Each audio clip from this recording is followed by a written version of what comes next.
जिस तरह से हमारे समाज को बहुत सारी चीजों के बारे में पता नहीं है, टेक्निकलिटी जानकारी नहीं है, तो उसका मेन कारण है कि हमारी शिक्षा।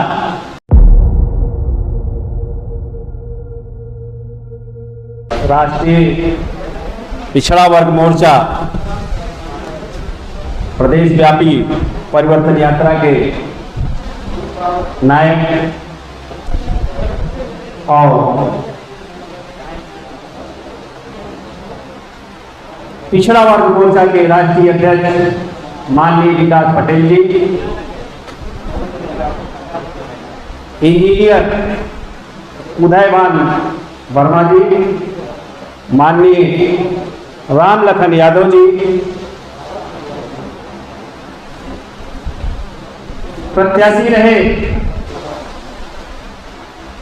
भाई हजारीलाल चौरसिया जी और उपस्थित माताएं, बहनें एवं भाई, यहाँ पर ईवीएम संबंधित और अन्य मुद्दों पर संबंधित बहुत सारी चर्चाएं हो चुकी हैं। मैं यहाँ से बात शुरू करता हूँ कि अभी हजारीलाल चौरसिया जी ने कहा कि ईवीएम के बारे में लोगों को पता ही नहीं था। जिस तरह से हमारे समाज को बहुत सारी चीजों के बारे में पता नहीं है, टेक्निकलिटी जानकारी नहीं है, तो उसका मेन कारण है कि हमारी शिक्षा। आज भी हमारे ओबीसी समाज में, दलित समाज में या अल्पसंख्यक समाज में शिक्षा की कमी है। हमारा समाज ज्यादातर अभी भी धार्मिक आडंबर पाखंड आदि में अभी भी उलझा हुआ है। बच्चा पैदा होता है, उसको शुरू से ही आप धार्मिक और पाखंडवाद में फंसाने चले जाते हैं।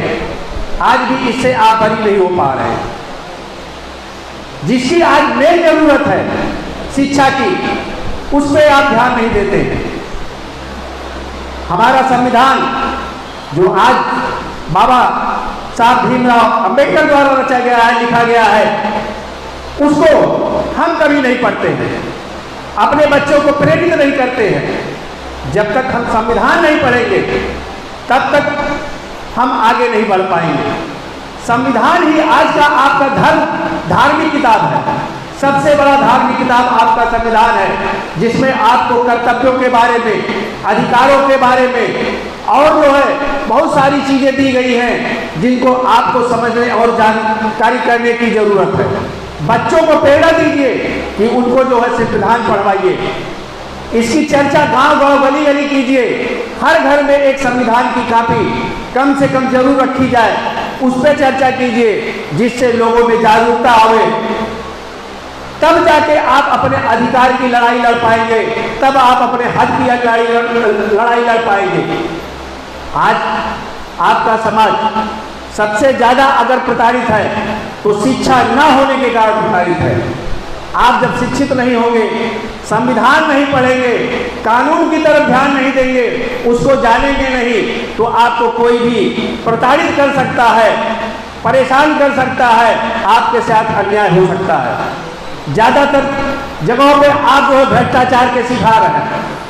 तो भ्रष्टाचार के शिकार इसलिए है कि आप अपने बच्चों को या स्वयं शिक्षा की तरफ ध्यान नहीं देते हैं, संविधान की तरफ ध्यान नहीं देते हैं। तो मेरा एक बात ही कहना है कि आप संविधान को ज्यादातर अपने घरों में बच्चों को पढ़वाइए और घर घर इसको रखिए।